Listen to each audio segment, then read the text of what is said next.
A sign of the times, perhaps, with Canada's new Prime Minister, Mark Carney, breaking with tradition and travelling to Europe, not the United States, on his first official foreign trip. Carney was greeted warmly by the French President Emmanuel Macron, and then in London, Carney met with his British counterpart, Sir Keir Starmer. $6.5 billion US dollars. That's the amount Canada just spent to protect itself from US threats. Prime Minister Mark Carney has just signed a significant military agreement with Australia, marking the beginning of a strong and independent Canada.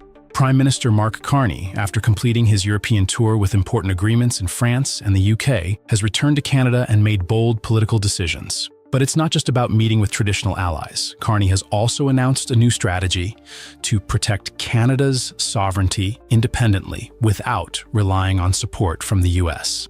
We can stand up for ourselves. It's Canada strong. We can stand up for ourselves. We've called out those comments. They're disrespectful. They're not helpful. And they need to... Carney announced the allocation of $6 billion in a partnership with Australia for an over-the-horizon radar system that can provide early warning coverage from the Canada-US border all the way up to the Arctic. One of the most notable moves is the $6.5 billion US dollar deal Canada signed with Australia. The long-range radar system provided by Australia will help Canada protect the Arctic region without needing assistance from the US. This is a critical strategic agreement, not just defensive, but also a clear sign of national independence.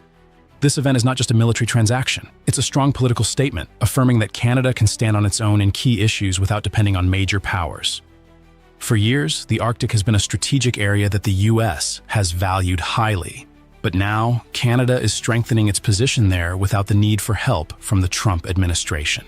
Mark Carney made it clear in his statements that Canada will continue to expand its international partnerships, not just with Australia, but also with other countries like France and EU members. This message is not only a warning to the US, but also demonstrates Canada's ambition to maintain an independent, strong, and influential global position. As relations with the US grow increasingly tense, seeking out other strategic partners has become essential to protect national interests. With the increasing tensions between the US and Canada, the Canadian community has taken clear actions to express national pride. A prime example is the decision by the city of Mississauga, where American flags at public locations were replaced with larger Canadian flags as a way to protest Trump's policies and assert the people's autonomy. It's sad that one man and his group of followers are disrupting markets, making life difficult for business owners on both sides of the border, and undermining such a mutually beneficial relationship, said Carolyn Parrish, the mayor of Mississauga.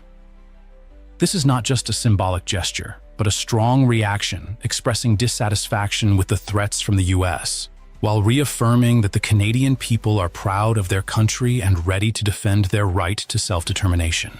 The trade war between Canada and the US is not just a political issue, but it also directly impacts the economy. US companies are facing a sharp decline in revenue in Canada. According to the latest data, the US tourism industry has seen an 85% drop in trips from Canada, while US products are no longer favored by Canadian consumers. Canadian businesses are experiencing significant growth as people turn to support domestic products. Even fast food chains like A&W in Canada are witnessing strong growth, surpassing US brands like McDonald's. This shows that the Canadian people are increasingly proud and determined to support their national economy, while also expressing resistance to Trump's policies. Stay tuned to not miss any surprising developments in this dramatic confrontation between Canada and the US.